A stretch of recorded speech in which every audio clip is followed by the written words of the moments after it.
Ajay, greater Noida में बिसरख इलाके में चेरी काउंटी सोसाइटी में एक दंपति का शव मिलने से हड़कंप मच गया है। पुलिस ने मौके पर पहुंचकर जांच शुरू की है। पुलिस ने लूटपाट के बाद हत्या की आशंका जताई है।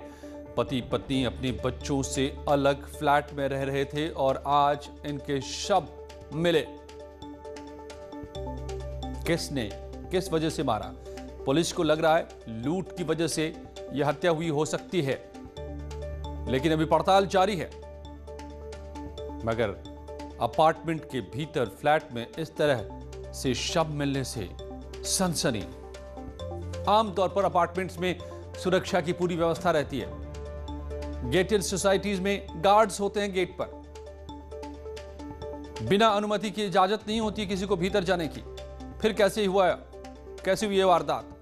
अमित सिंह हमारे संवाददाता मेरे साथ जुड़े हैं। अमित, तो क्या सुराग मिल रहा है? कैसे एक अपार्टमेंट में जहां पर गार्ड्स रहे होंगे फिर भी ये क्राइम हुआ?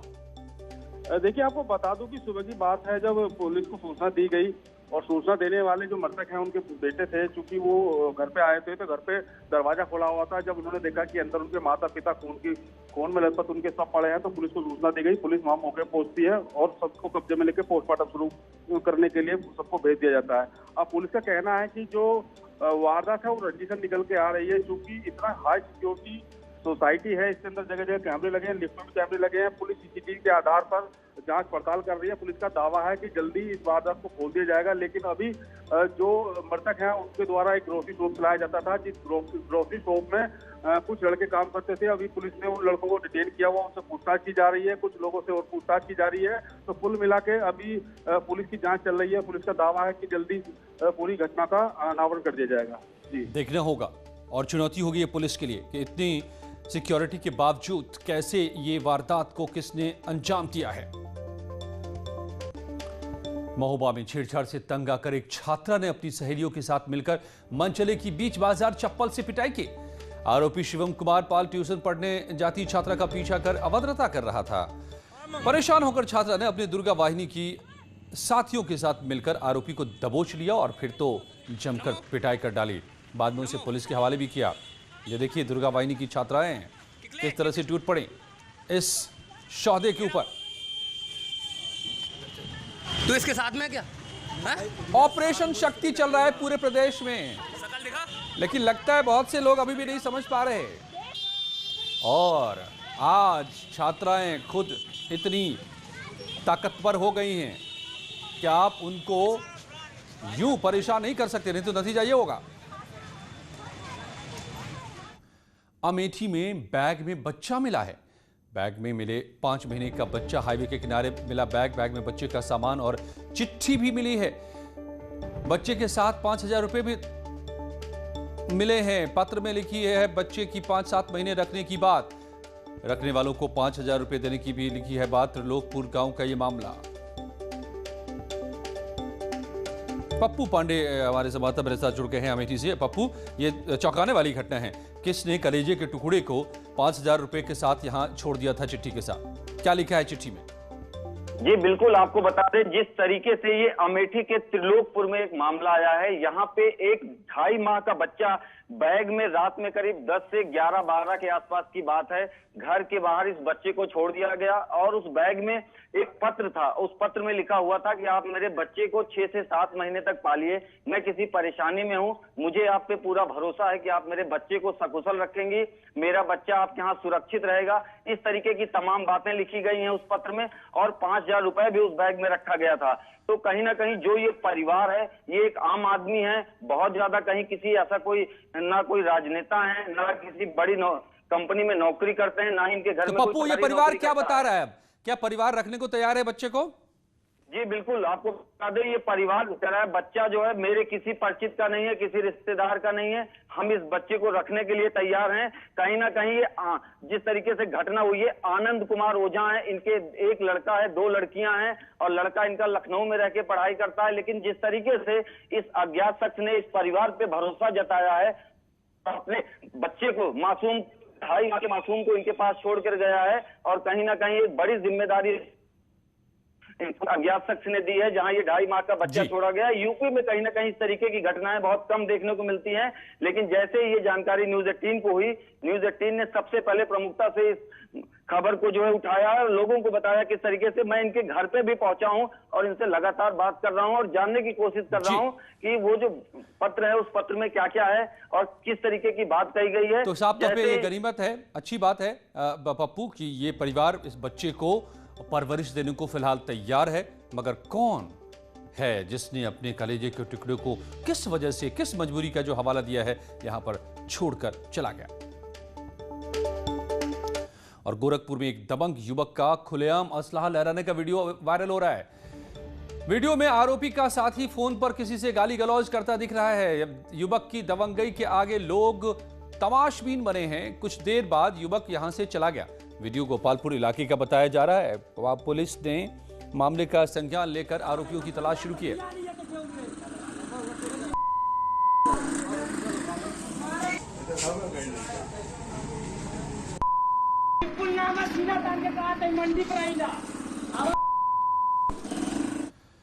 मुजफ्फरनगर में सोशल मीडिया पर एक युवक ने पिस्टल के साथ अपने फोटो डाली और आपत्तिजनक पोस्ट भी डाले।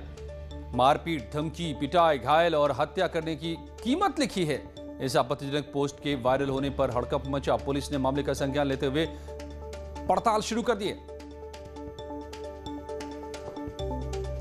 विनेश पवार हमारे संवाददाता मेरे साथ जुड़ गए हैं मुजफ्फरनगर से। विनेश, कौन है ये मारपीट का सौदागर? रेट लिस्ट किसने ये लगाई है? देखिए, अभी तो देखने में लग रहा है कि शायद ये कोई सिरफिरा है और जिसने ये टेंडर, गुंडागर्दी का जो टेंडर है वो सोशल मीडिया पर जारी किया है। बाकायदा उसमें रेट लिस्ट जारी की गई है जिसमें पिटाई और मारपीट करने के, पैसे वसूलने के और जमीन से जुड़े जितनी समस्या उनको लेकर तमाम रेट लिस्ट जारी की है कि इसका इतना खर्च लिया जाएगा। उसने एक इमेज डाली है, जो पोस्टर डाला है, उस पोस्टर में बाकायदा हत्या तक करने के भी रेट लिस्ट में शामिल किया गया है। और ये आपत्तिजनक जो पोस्ट जब आई उसके बाद पुलिस ने इस पर कार्रवाई करते हुए उस युवक की जानकारी की। तो ये चरथावल थाना क्षेत्र का बताया जा रहा है। हालांकि अभी तक कोई पुलिस की तरफ से पुष्टि नहीं की गई है कि उसकी गिरफ्तारी हो पाई है या नहीं, लेकिन पुलिस का कहना है कि जल्द से जल्द उसकी गिरफ्तारी की जाएगी। जी विनेश, धन्यवाद। आपका बता रहे थे कि इस युवक को अब पुलिस गिरफ्तार करने में लगी है। झांसी से बड़ी खबर आ रही है, जहां पर कार में तेज धमाका हो गया। धमाका इतना तेज था कि कार के परखच्चे उड़ गए। सिलेंडर फटने की वजह से कार में आग लगने की बात सामने आ रही है। पूरा इलाका धमाके से थर्रा उठा। आप देखिए धमाके की तस्वीर, किस तरीके से धमाका हुआ और पल भर में कार आग की लपटों में घिर गया।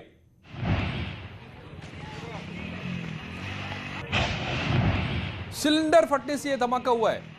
ये देखिए धमाके की ये तस्वीर लाइव बहुत कम दिखती है। गौर से देखिए कितना खतरनाक होता है कार में सिलेंडर रखना। कार में कभी भी सिलेंडर को ना छोड़ें, ना रखें। अगर सीएनजी का भी सिलेंडर लगा रहे हैं तो वो लोकल तो कतई न लगाइए, ये बड़ा ही घातक हो सकता है। और ये जब सिलेंडर फटा तो देखिए कितना ये बड़ा धमाका था। आग का गुबार धुएं के गुबार में तब्दील, पल भर में कार के परखच्चे उड़ गए।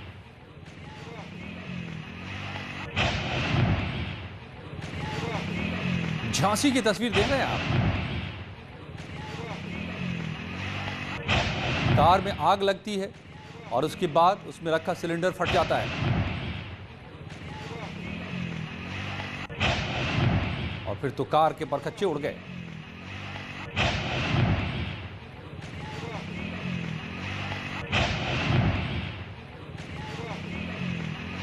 कैसे लगी पहले आग और ग्रेटर नोएडा में बदमाशों ने हथियार के दम पर 3 दहाड़े एक महिला की चेन लूट ली। महिला सड़क पर खरीदारी कर रही थी। उस वक्त बाइक सवार बदमाशों ने चेन छीन ली और हथियार लहराते हुए फरार हो गए। लूट की पूरी वारदात सीसीटीवी में कैद हुई है। पीड़ित की शिकायत पर पुलिस ने मामले की पड़ताल शुरू की है। लेकिन ये देखिए तस्वीर ग्रेटर नोएडा की चेन स्नैचिंग की तस्वीर। ये पूरा इलाका कमिश्नरी सिस्टम के तहत आता है। कमिश्नरेट सिस्टम यानी पुलिस का एक तरीके का राज, मगर फिर भी खौफ नहीं खा रहे हैं अपराधी। 2 वारदात आज। एक चेरी काउंटी में बुजुर्ग की हत्या, दंपति की हत्या, 2 शव मिले हैं। और ये देखिए चेन स्नैचिंग दिन दहाड़े सड़क पर ग्रेटर नोएडा में। और गाजियाबाद के प्रताप विहार में चेन स्नैचर्स का आतंक है। आए दिन दहाड़े बाइक सवार बदमाशों ने आज भी प्रताप विहार में रहने वाली एक शिक्षिका नमिता सक्सेना की चेन छीन ली और फरार हो गए। नमिता उस वक्त स्कूल से घर लौट रही थी, तभी सोसाइटी के गेट पर बदमाश ने चेन छीन ली। ये देखिए, कौन सोच सकता है कि आप दिन दहाड़े सड़क पर जा रहे हो और कोई बाइक से आए और पलक झपकते ही चेन छीनकर फरार हो जाए। ये देखिए, आ रही है नमिता और ये आए बदमाश चेन छीनकर सेकंड भर के भीतर भाग खड़े हुए। देखिए गौर से, कितनी सावधान रहने की जरूरत है आपके आसपास से अगर बाइक गुजरे तो। और शाहजहांपुर में पुलिस ने ऑपरेशन क्लीन के तहत मुठभेड़ के बाद 10-10 हजार के इनामी 3 बदमाशों को गिरफ्तार कर लिया है। 3 बदमाशों पर गैंगस्टर एक्ट में तलाश थी। गोकशी के मामले में ये फरार चल रहे थे। पुलिस ने इनके पास से तमंचे और कारतूस बरामद किए हैं।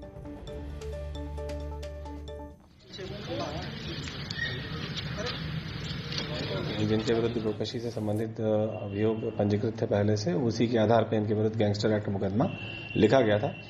इसमें ये फरार चल रहे थे, इनकी गिरफ्तारी के लिए तमाम प्रयास चल रहे थे। इनके विरुद्ध 10,000 रुपया का पुरस्कार भी घोषित था। ये 3 अभियुक्त इनमें कल एक साथ से मुठभेड़ में गिरफ्तार किए गए हैं। इनके नाम कल्लू कसाई है, एक रियासुद्दीन है, एक उमर।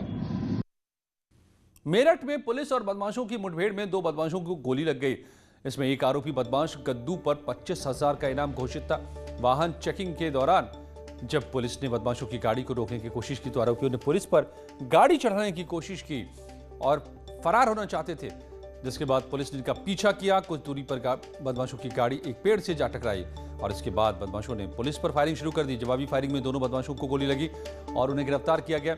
इनके पास से पुलिस को 2 गाड़ियां और अवैध हथियार बरामद हुए हैं। दोनों बदमाश शातिर वाहन चोर हैं और इन पर दर्जन भर से ज्यादा मामले दर्ज हैं।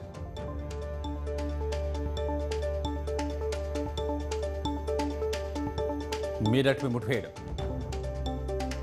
गाड़ियां चुराने का ये करते थे काम। शातिर अपराधी 25,000 के इनामी। पुलिस को चकमा देकर भागना चाहते थे मगर जा टकराए पेड़ से और फिर पुलिस के हत्थे चढ़ गए। हालांकि पुलिस पर गोलीबारी भी की। निखिल हमारे संवाददाता जुड़े हैं मेरे साथ। निखिल, तो जाहिर है कि ये बदमाश बेहद शातिर थे। 25,000 के इनामी, पुलिस पर गोली चलाकर भागने की कोशिश थी इनकी। निखिल,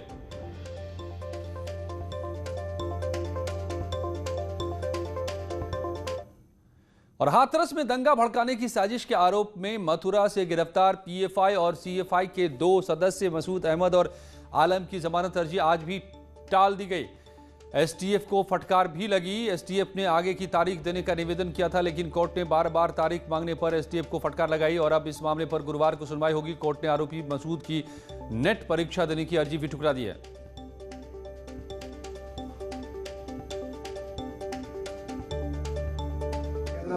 आज जो है मसूद और आलम की बेल की सुनवाई जो है इसलिए नहीं हो पाई कि इनके चारों अभियुक्तों की जो पुलिस कस्टडी रिमांड पे आज सीजीएम साहब के यहाँ बहस हुई है।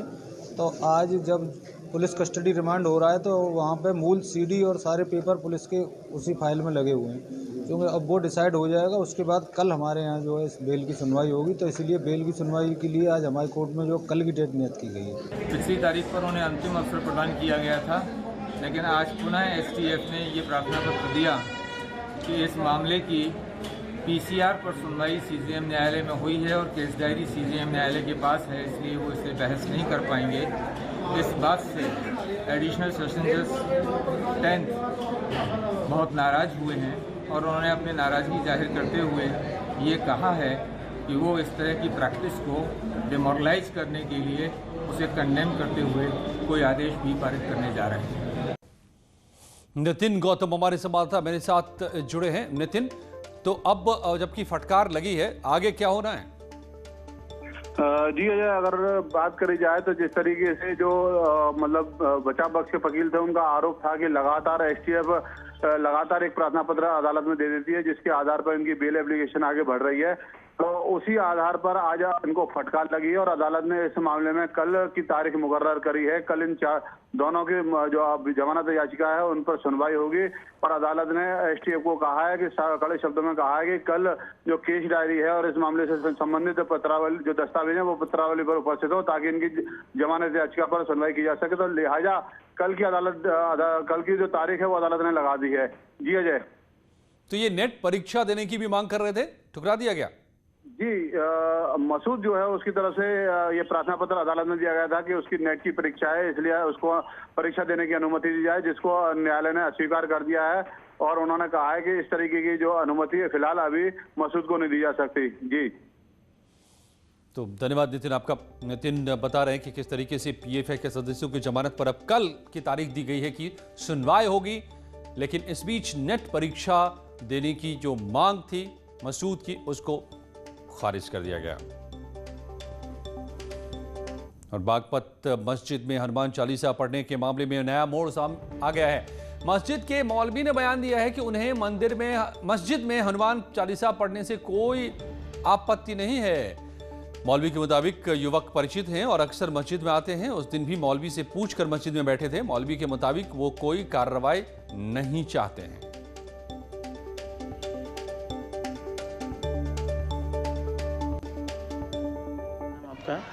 मेरा नाम अली हसन है जी, और मेरी जो वो फ़ोन नंबर है, फ़ोन से जो है वो हाफिज जी विनयपुर, मैं बसोद का रहने वाला। कौन सी मस्जिद में हैं आप? यहाँ हमारे यहाँ एक ही मस्जिद है, मस्जिद निजामुद्दीन। कौन से गांव है ये? विनयपुर। अच्छा, आप कितने साल से मस्जिद में हैं? मुझे यहाँ से 1982 में मैं आया था, तकरीबन 40 साल के करीब हो गया होगा। अच्छा, आज एक प्रकरण आया है कि मतलब उन्होंने आपसे इजाज़त ली और उसके बाद वो वहाँ पे बैठ के एक तरह से प्रार्थना या इबादत कर रहे हैं जी, तो आपसे पूछ के बैठे? हाँ, वो मेरे से पूछ कर आया कि मैं यहाँ बैठ सकता हूँ। मगर सबके लिए, हिंदू मुस्लिम के लिए सबके लिए मस्जिद होती है। तो उन्होंने वो अपने हाथ पैर मुँह धोए और थोड़ी देर बैठ के चले गए। और आप पहचानते हैं उन्हें? हाँ जी, वनपाल है। पहले भी आते रहे हैं? वो बराबर आते जाते हैं बेचारे। अच्छा, उनका इबादत करने का तरीका जो भी है, चाहे वो हिंदू तरीके से हो या मुस्लिम तरीके से हो, आपको आपत्ति है कोई? नहीं, हमें कोई आपत्ति नहीं। कोई कार्रवाई? सर, कोई कार्रवाई नहीं। तो क्या आपका मतलब गांव में इस तरह से हिंदू और मुस्लिम भाईचारे की भावना और प्यार मोहब्बत चाहिए, गांव में नहीं, पूरे इलाके में, पूरे हिंदुस्तान के अंदर। अच्छा जी सर। तो किसी को आपत्ति नहीं है? नहीं, हमें कोई आपत्ति नहीं सर। बेहतर है यह ख्याल सबके जहन में आए तो वाकई सब बदल जाए। और ललितपुर में मटके से पानी पीने पर एक दलित युवक को दबंग ढाबा संचालक ने मौके पर लात घूंसों से पीट डाला। बाद में गुंडों के साथ उसके घर में घुसकर परिजनों से भी पिटाई की। मारपीट में 3 लोग जख्मी हो गए। पूरा मामला चमोरा गांव का है। पुलिस ने घायलों को अस्पताल में भर्ती कराकर आरोपियों के खिलाफ मामला दर्ज कर अब जांच शुरू की है।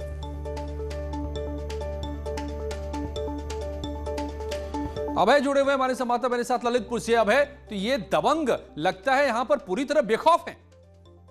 जी बिल्कुल, मैं बता देना चाहता हूं कि यह पूरा मामला थाना दादाहट के जमोरा गांव का है, जहां एक मतलब दलित ने मटके से पानी क्या पी लिया कि उसकी जान पर आफत आ गई। और जो है दबंग ढाबा संचालक ने न केवल दलित की मौके पर पिटाई की, बल्कि अपने गुंडों को लेकर उसके घर पहुंचकर परिवार वालों को भी घर से खींच कर मारा। हालांकि पूरी घटना, पुलिस क्या कर रही है? पुलिस अधीक्षक ने पूरे मामले का संज्ञान लिया है और आरोपियों के खिलाफ केस दर्ज कर लिया गया है। जी, तो देखना होगा आरोपियों को पुलिस क्या ऐसा सबक सिखाती है कि फिर इस तरह की हरकत कभी ना कर पाए। लौटते हैं कुछ ही पलों में और खबरों के साथ।